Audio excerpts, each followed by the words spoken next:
Ezra Taft Benson.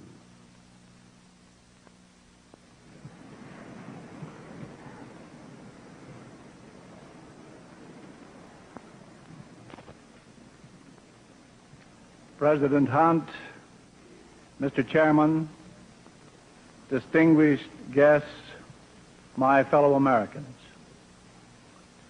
This is a signal honor, a very great pleasure, and a challenging responsibility. In addition to the honor of this great audience,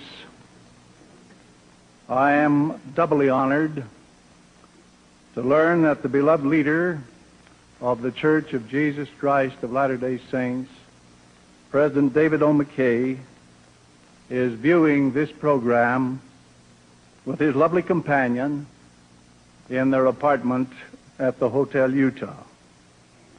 God bless them. They are true patriots. Humbly and gratefully, I stand before you, grateful for patriots such as you, humbled by the magnitude of the task before us. I speak to you as a fellow citizen of the United States of America, deeply concerned about the welfare of our beloved country. I am not here to tickle your ears, to entertain you. I will talk to you frankly and honestly. The message I bring is not a happy one, but it is the truth. And time is always on the side of truth. As the German philosopher Goethe said, truth must be repeated again and again, because error is constantly being preached round about. I realize that the bearer of bad news is always unpopular.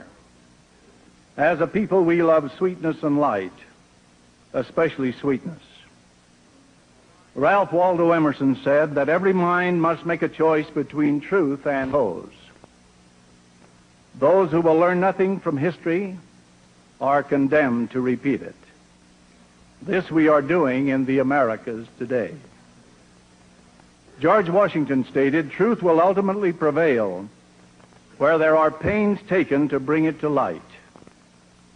To bring the truth to light is our challenge, this day and every day. "And ye shall know the truth, and the truth shall make you free." Returning recently from 2 years abroad has caused me to reflect seriously on recent trends and present conditions in our beloved country. I am shocked and saddened at what I find. I am sorry to say that all is not well in so-called prosperous, wealthy, and powerful America.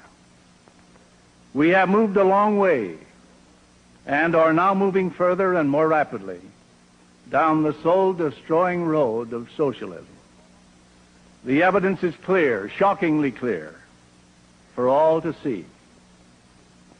With our national prestige at or near an embarrassing all-time low, we continue to weaken our domestic economy by unsound fiscal, economic, and foreign aid policies which corrupt our national currency. Ever-increasing centralization of power in the federal government in Washington, D.C., is reducing our local and state governments to virtual federal field offices, while weakening individual initiative, enterprise, and character. With the crass unconstitutional usurpation of power by the executive branch of the federal government, anti-spiritual decisions of the Supreme Court, all apparently approved by a weakly submissive rubber-stamped Congress, the days ahead are ominously frightening. Surely, certainly, it behooves patriotic citizens such as you to meet together to seriously consider present conditions in our beloved nation. It is imperative that American citizens become alerted and informed regarding the threat to our welfare, happiness, and freedom. No American is worthy of citizenship in this great land who refuses to take an active interest in these important matters. All we hold dear as a great Christian nation is at stake. Another recent development has been the call for national unity. I believe there needs to be unity in our land, but it must not be a blind, senseless, irresponsible unity. It should not be a unity just for the sake of unity. It needs to be a unity built on sound principles. We Americans have strayed far from sound principles, morally, constitutionally, and historically. It has been getting us into a quagmire of trouble all over the world, and especially here at home. Americans at the grassroots level have sensed that their way of life is being threatened. During the last several years, there has been a rising tide of resistance to the prevailing political trend. Compromises with communism abroad and flirtations with socialism at home have stirred up opposition in both political parties. If this has led to sound constitutional principles on which we can unite, there would be no virtue in calling for unity to support certain legislation if the majority of Americans were opposed to it. And the fact that both Democrats and Republicans in Congress have at times resisted certain legislation shows that the executive branch of the government may get out of step with the people. I believe the American people know what they want.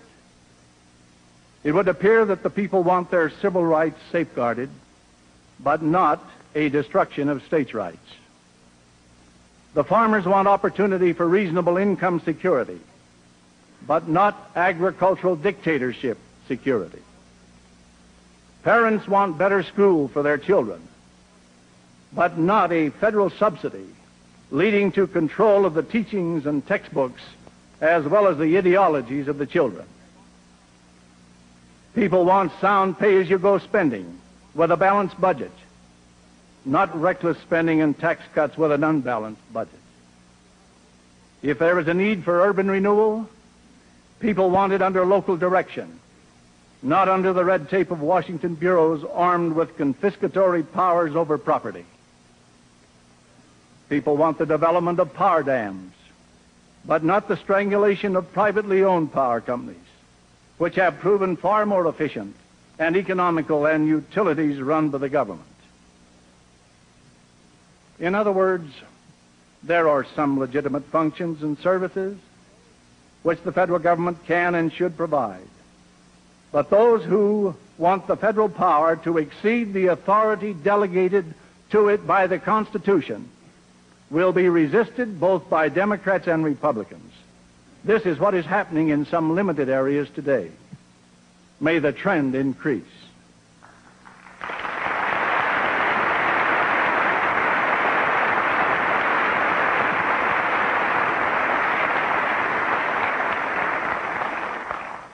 And anyone who tries to equate this love of constitutional principles as meaning hatred of our national leaders is using Goebbels-style deception. History has already demonstrated that conservative opposition to national leaders was not hate, but an attempt to do them a favor. Let me give you some examples. Was it hate when General Albert C. Wedemeyer pleaded with General Marshall and President Truman to reverse their policy before they lost China? Was it hate when Whittaker Chambers tried to warn President Roosevelt in 1939 that Alger Hiss had been giving the Soviet Union more espionage data than any other member of the Washington spy network? Was it hate when J. Edgar Hoover tried to warn President Truman that Harry Dexter White was a member of the Soviet spy apparatus and was doing great danger to the nation as Assistant Secretary of the Treasury? Was it hate when I went to the Secretary of State under President Eisenhower and pleaded with him not to support the communist Fidel Castro? Was it hate when I urged the President of the United States to go to the aid of the brave freedom fighters in Hungary? Was it hate when the Democratic senator from Connecticut, Thomas Dodd, pleaded for 2 years with the President not to support the United Nations bloodbath against the free people of Katanga? Is it hate when distinguished military leaders advise that an all-out effort could end the Vietnam struggle almost overnight? This list of acts by well-meaning citizens who want and wanted to prevent their presidents from making serious mistakes could be extended at length, but they would all illustrate the same point. History will show that many terrible mistakes occurred because the advice of these well-informed and well-meaning citizens was not heeded. Therefore, I repeat, this kind of resistance to a national leader is rooted in love and respect, not hate.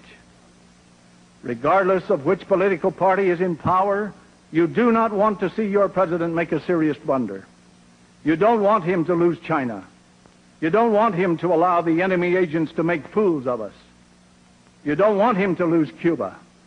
You don't want him to suffer the humiliation of a Bay of Pigs disaster, or allow a Soviet Gibraltar to be built 90 miles from our shores. Every one of these events, which have been so disastrous and which have destroyed freedom for hundreds of millions of our allies, could have been prevented. And the voices of those who tried to warn Washington of what was coming cannot be attributed to hate. It has been out of a love for our country and respect for our leaders that the voice of warning has been raised. What causes one to wonder is why these warnings were not carefully considered and acted upon. Why is it that men in high places in government, regardless of party, have been deceived? I am convinced that a major part of the cause can be justly laid at the door of the socialist communist conspiracy, which is led by masters of deceit who deceive the very elect. J. Edgar Hoover put it well when he said, quote, "I would have no fears if more Americans possessed the zeal, the fervor, the persistence, and the industry to learn about this menace of red fascism. I do fear for the liberal and progressive who have been hoodwinked and duped into joining with the communists." End quote. Therefore, let those who call for unity and the elimination of hate be sure they are not merely trying to silence the friends of freedom. These are who respect their leaders and resist them only when it is felt they are headed for a catastrophe. What patriotic American would wish to stand silent if he saw the president verging on a blunder because of bad advice or a mistaken judgment of the facts? I believe one of the most serious mistakes a president could make would be to weaken the Constitution. From the time I was a small boy, I was taught that the American Constitution is an inspired document. I was also taught that the day will come when the Constitution will be endangered and hang, as it were, by a single thread. I was taught that we should study the Constitution, preserve its principles, and defend it against any who would destroy it. To the best of my ability, I have always tried to do this. I expect to continue my efforts to help protect and safeguard our inspired Constitution. Some 2 years ago, however, a critic from Washington, D.C., claimed that a person who serves in a church capacity should not comment on such matters. He charged that the separation of church and state requires that church officials restrict their attention to the affairs of the church. I, of course, also believe that the institutions of church and state should be separated. But I also do not agree that spiritual leaders cannot comment on basic issues which involve the very foundation of American liberty.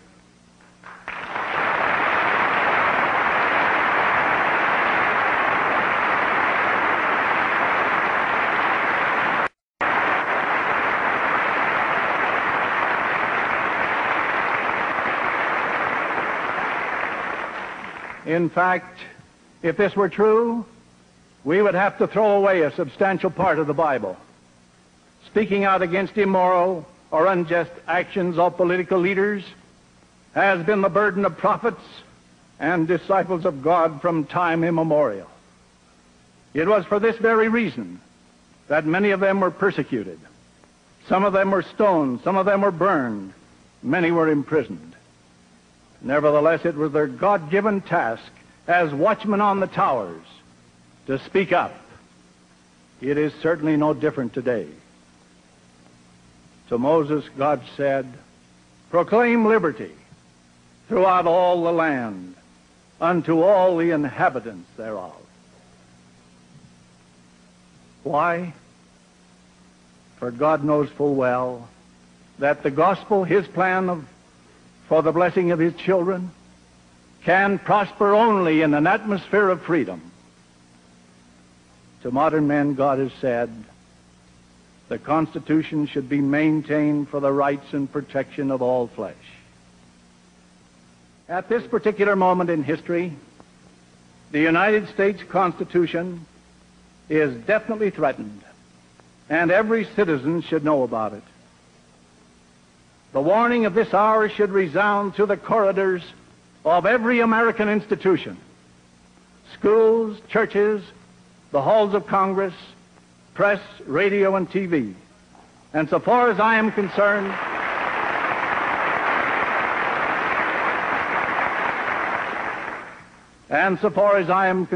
and I'm sure so far as you are concerned, it will resound with God's help.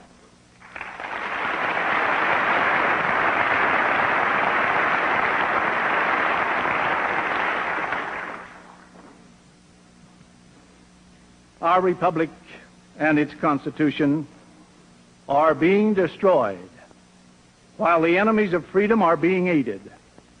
How? In at least 10 ways. First, by diplomatic recognition and aid, trade, and negotiations with the communists. 2, by disarmament of our military defenses. 3, by destruction of our security laws and the promotion of atheism by decisions of the Supreme Court. 4, by loss of sovereignty and solvency through international commitments and membership in world organizations. 5, by undermining of local law enforcement agencies and congressional investigating committees. 6, by usurpations by the executive and judicial branches of our federal government. 7, by lawlessness in the name of civil rights. 8, by a staggering national debt with inflation and a corruption of the currency. 9, by a multiplicity of executive orders and federal programs which greatly weaken local and state governments. And 10, by the sacrificing of American manhood by engaging in wars we apparently have no intention of winning.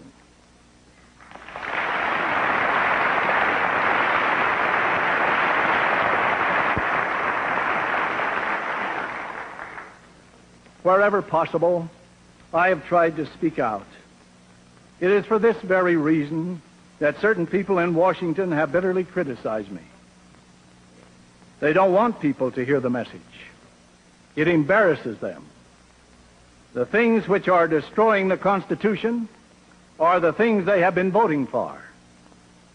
They are afraid of their political careers if these facts are pointed out. They therefore try to silence any who carry the message. Anyone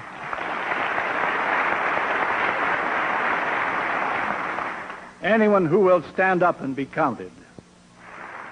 By 1962, these American liberals had almost completely neutralized the resurgence of American patriotism. They had frightened uninformed citizens away from study groups and patriotic rallies. They had made it popular to call patriotism a controversial subject, which should not be discussed in school assemblies or churches. From Washington, D.C., the FCC, Federal Communications Commission, issued an edict to radio and television stations that if they allowed the controversial subjects of Americanism, anti-communism, or states' rights to be discussed on their stations, they would be required to give equal time free of charge to anyone wishing to present an opposite view. Can you imagine this happening in a free country? I said to my family, it is fantastic that anything like this could have happened in America. Now, we should all be opposed to socialistic communism, for it is our mortal and spiritual enemy, the greatest evil in the world today. But the reason many liberals don't want the American people to form study groups, to really understand and then fight socialistic communism, is that once the American people get the facts, they will begin to realize that much of what these liberals advocate is actually helping the enemy.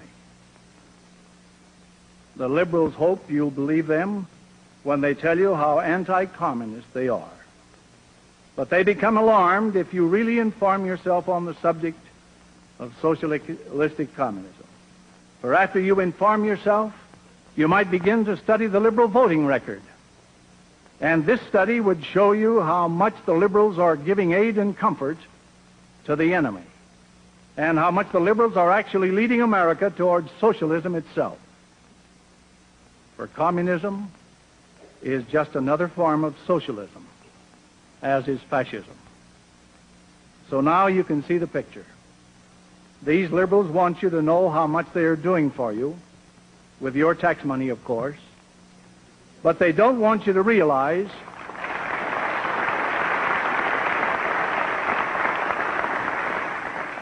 that the path they are pursuing is socialistic, and that socialism is the same as communism in its ultimate effect on our liberties. When you point this out, they want to shut you up. They accuse you of maligning them, of casting aspersions, of being political. No matter whether they label their bottle as liberalism, progressivism, or social reform, I know the contents of the bottle is poison to this republic, and I'm going to call it poison.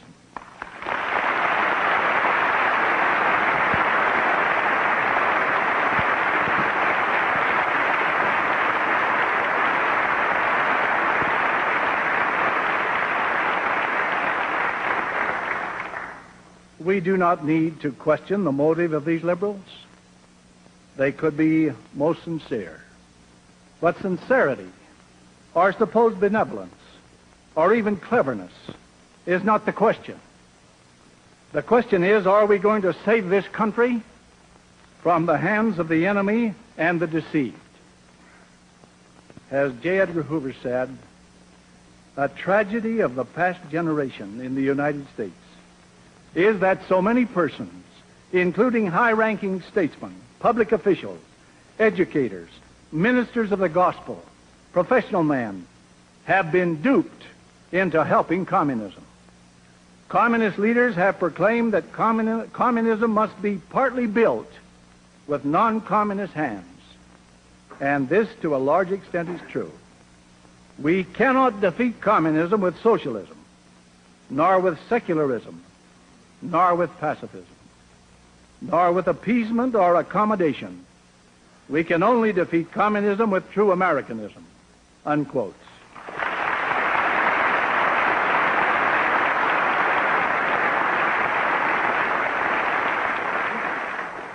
So from the very beginning of this Moscow campaign to stop the anti-communist movement in this country, it was an important part of the communist strategy to get their liberal American friends to carry out an attack against patriotic organizations. Of course, the communists have learned not to attack all patriotic groups at once.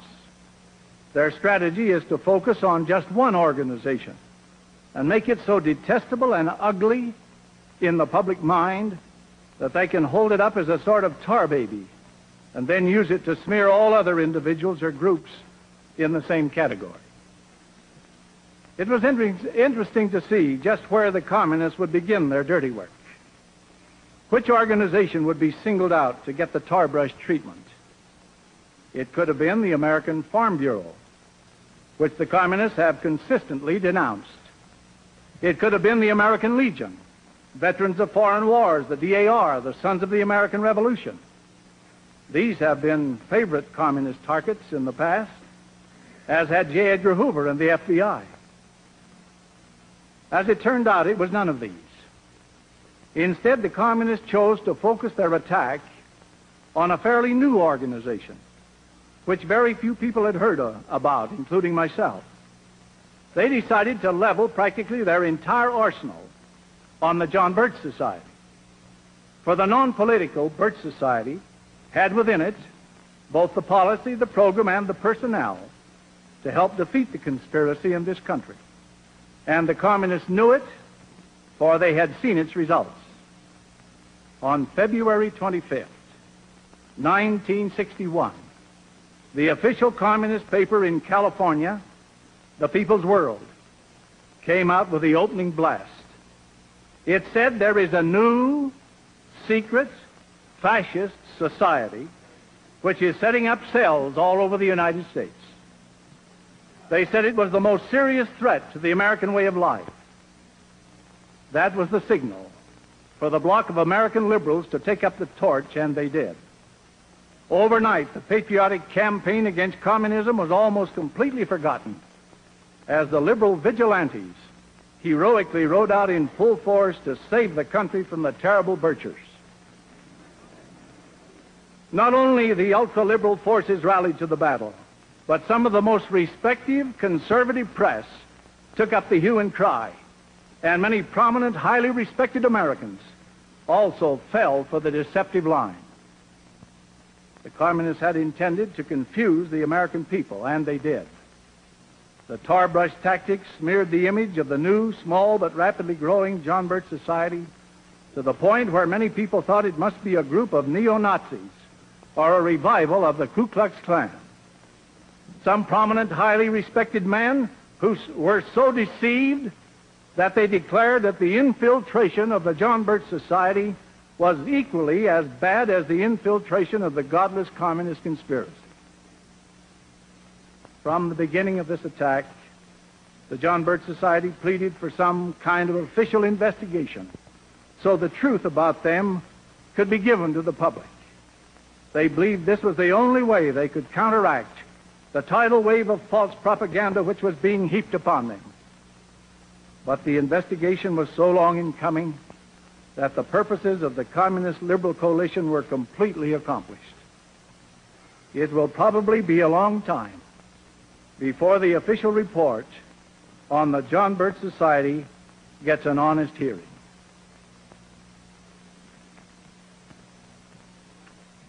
This investigation was conducted by trained investigators who were working for the California Senate Fact-Finding Committee on Un-American Activities.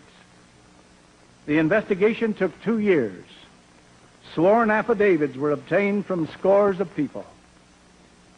The attacks on the society were studied. Interviews were conducted with detractors and supporters of the society. Undetected investigators attended Birch meetings. The Senate fact-finding report was issued in June 1963. But even this report was recklessly distorted by some of the liberal press stories. I therefore obtained a copy of the report myself so I could see what was in it. The report is 62 pages long, was signed by all members of the committee, and was issued by the President pro tem of the California Senate, Senator Hugh M. Burns, a Democrat. Here are a few quotes from the report. The society had been publicly charged with being a secret, fascist, subversive, un-American, anti-Semitic organization. We have not found any of these accusations to be supported by the evidence.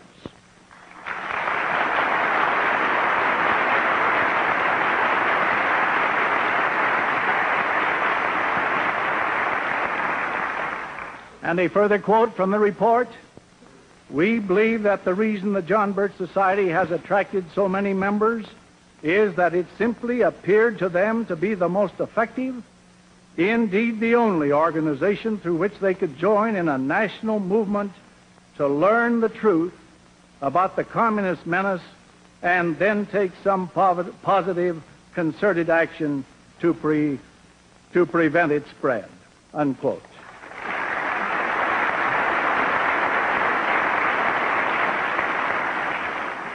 This report also goes on to verify what I have already told you, namely that the attack against the John Birch Society commenced with an article in the People's World, California communist paper.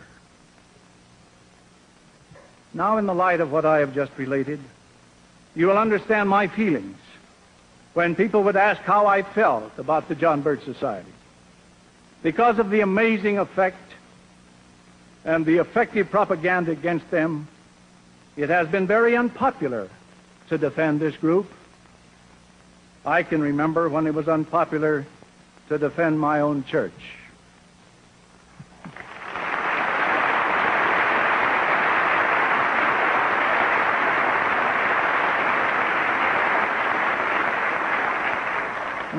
Nevertheless, as soon as I learned what the communists and liberals were doing to the John Birch Society, I felt a deep indignation that this should happen to any non-political, patriotic group of American citizens. I felt it was dishonest, immoral, and crass hypocrisy.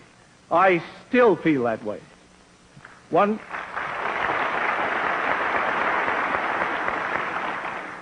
liberal congressman attacked the society, claiming it was rotten to the core. Other influential liberals said they objected to the society's methods. If it was rotten to the core, the California Senate fact-finding investigators couldn't discover it.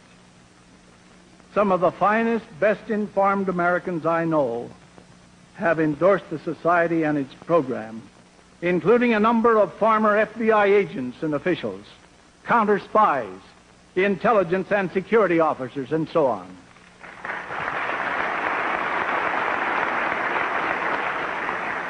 Many nationally prominent patriotic Americans serve without pay on its council. As to its methods, the report describes the society as a study group organization designed to, quote, first learn the facts about communism and then implement that knowledge with effective and responsible action, unquote. Now, what is wrong with such methods as these? It was communists and American liberals who objected to these methods because they were effective. They turned out to be traditional American methods that I could find no fault with. Even in my own church, I found a certain amount of confusion.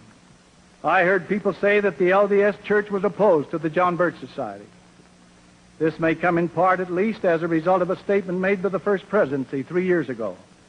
However, when President McKay discovered that this statement was being misinterpreted and certain people were quoting it to try and prove the LDS Church was opposing the John Birch Society, he authorized a clarifying statement. This statement appeared in the official church newspaper for March 16, 1963, and says, quote, the church is not opposing the John Birch Society or any other organization of like nature, and that members of the church are free to join anti-communist organizations, unquote.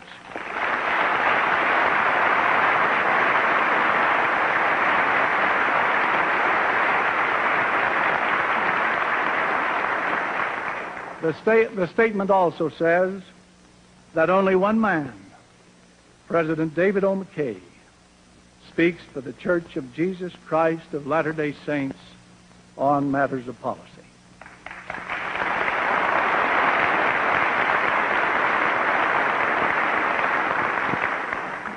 Just as a matter of interest, you may like to know in a few words what the John Birch Society is and what it stands for, so that you will have a little better idea why some of us have risen to its defense. Actually, what would be better for you to do would be to read some of their literature for yourself. Everything the Birch Society publishes is available to member and non-member alike, and their headquarters at Belmont, Massachusetts, will be happy to provide this literature, including some other free introductory material. The Society takes its name from one of the greatest heroes of World War II, Captain John Birch, who was murdered by the Chinese communists 10 days after the war. The Society attempts, through an educational and monthly action program, to use every legal and moral means practicable to preserve our inspired Constitution. These programs have had a real impact against the conspiracy. The various programs are purely suggestive, and the members are cautioned never to do anything that goes contrary to their conscience and judgment. The Society is not a political organization. It never endorses a candidate or contributes to candidates. It encourages its members, whether they be Democrats, Republicans, or Independents, to study the issues and candidates in the light of our Constitution and the threats to it, and then govern themselves accordingly. Among other things, the Society is for a balanced budget, for the Monroe Doctrine, for letting the states solve their own problems,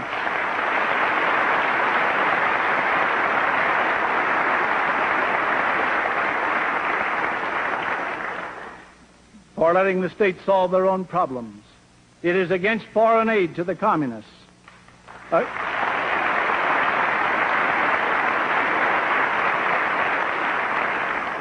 Against the Marxist graduated income tax.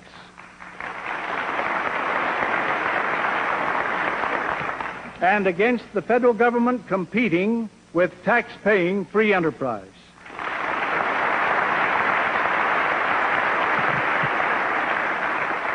In a sentence, the John Birch Society believes in less centralized government, more personal responsibility, and a better world.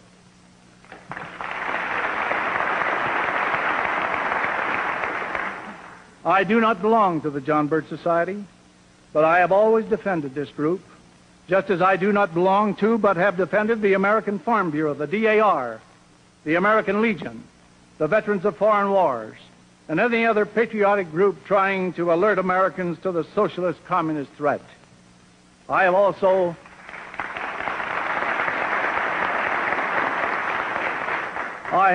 defended J. Edgar Hoover and the FBI.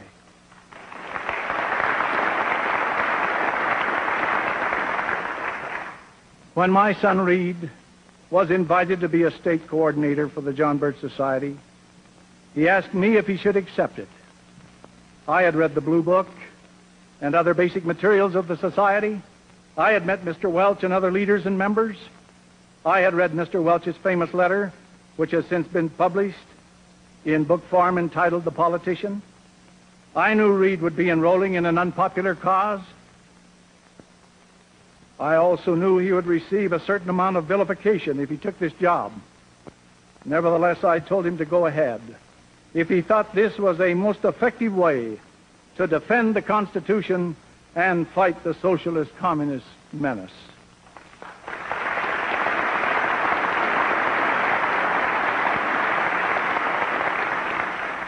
I would have given him equal encouragement if he had been considering the FBI or any of our national patriotic organizations dedicated to the fight against the godless conspiracy which threatens all we hold dear. When he joined, I expressed my opinion that I was convinced that the John Birch Society was the most effective non-church organization in our fight against creeping socialism and godless communism. I also stated that I admired Reed's courage and applauded his decision.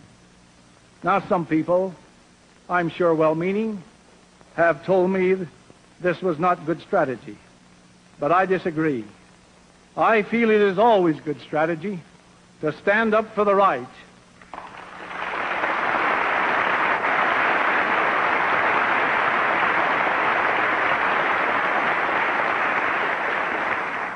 To stand up for the right, even when it is unpopular. Perhaps I should say especially when it is unpopular.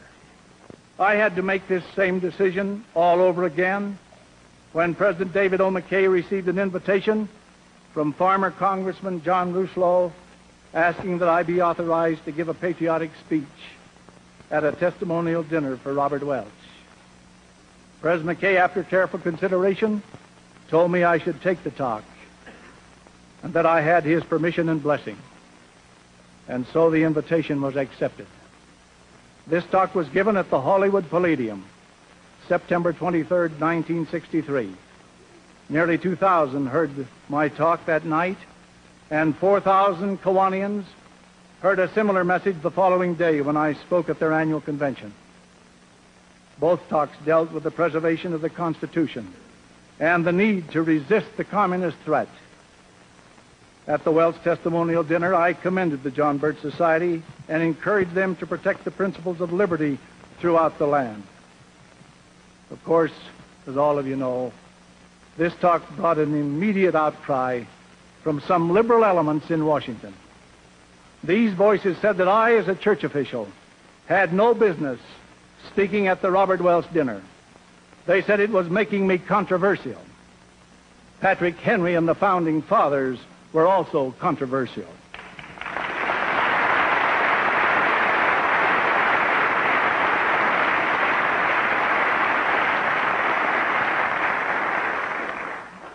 True patriots have ever been. Perhaps they did not realize that I had filled this assignment with the full approval of President McKay. And perhaps they did not realize that President David O. McKay has not hesitated to speak out for freedom, even if some people have considered such patriotism as controversial. And neither will I hesitate. The fight to save the Constitution is not mere controversy, nor the fight against communism. In fact, it is a war with the devil, Christ versus Antichrist.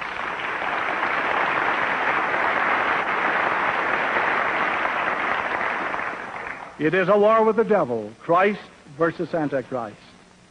And I am willing to fight it. It is a fight against the greatest evil in this world, a ruthless, powerful, godless conspiracy.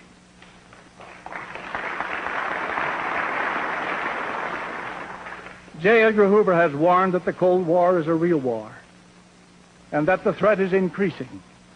I agree. And unfortunately, we're losing the war. I think it is time for every patriotic American to join with neighbors to study the Constitution and the conspiracy. Subscribe to several good patriotic magazines, such as American Opinion. Buy a few basic books, such as Masters of Deceit, A Study of Communism by J. Edgar Hoover, The Naked Communist by Cleon Skousen, recommended by President David O. McKay in the General Conference of the Church, October 1959. Read You Can Trust the Communist by Fred Swartz, and so on. And then prepare to do some independent thinking. And remember that the organized who have a plan and are dedicated, though they be few, will always defeat the many who are not organized and who lack plans and dedication. The communists know this and have proven it. Isn't it about time that most Americans realized it too?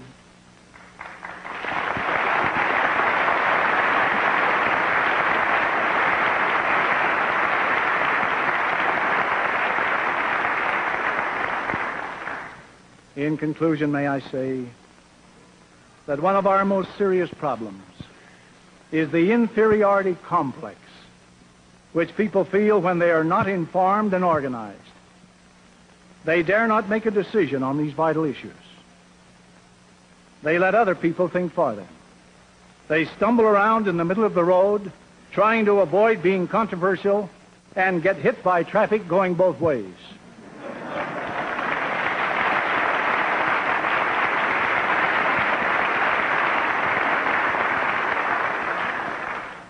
To the patriots, I say this: take the long, eternal look. Stand up for freedom, no matter what the cost. It can help to save your soul and maybe your country. This is a choice land, choice above all others. Blessed by the Almighty, our forefathers have made and kept it so. It will continue to be a land of freedom and liberty, as long as we are able to advance in the light of sound and enduring principles of right. To sacrifice such principles for momentary expediency, often selfishly motivated, is to endanger our noble heritage and is unworthy of this great American people. With all my heart, I love this great nation. I have lived and traveled abroad just enough to make me appreciate rather fully what we have here. To me, this is not just another nation. It is not just one of the family of nations. This is a nation with a great mission to perform for the benefit of liberty-loving people everywhere. It is my firm conviction that the Constitution of this land was established by men whom the God of heaven raised up unto that very purpose. This is part of my religious faith. The days ahead are sobering and challenging, and will demand the faith, prayers, and loyalty of every American. As the ancient apostle declared, the night is forspent, the day is at hand. Let us therefore cast off the works of darkness, and let us put on the armor of light. May God give us the wisdom to recognize the dangers of complacency, the threat to our freedom, and the strength to meet this danger courageously. Our challenge is to keep America strong and free, strong socially, strong economically, and above all, strong spiritually, if our way of life is to endure. There is no other way. Only in this course is there safety for our nation. In this mighty struggle, each of you has a part. Every person on the earth today chose the right side during the war in heaven. Be on the right side now. Stand up and be counted. If you get discouraged, remember the words of Edward Everett Hale when he said, I am only one, but I am one. I can't do everything, but I can do something. What I can do, that I ought to do. And what I ought to do, by the grace of God, I shall do. And this is my prayer for you this day. May God bless all of you, each and every one. Thank you very much.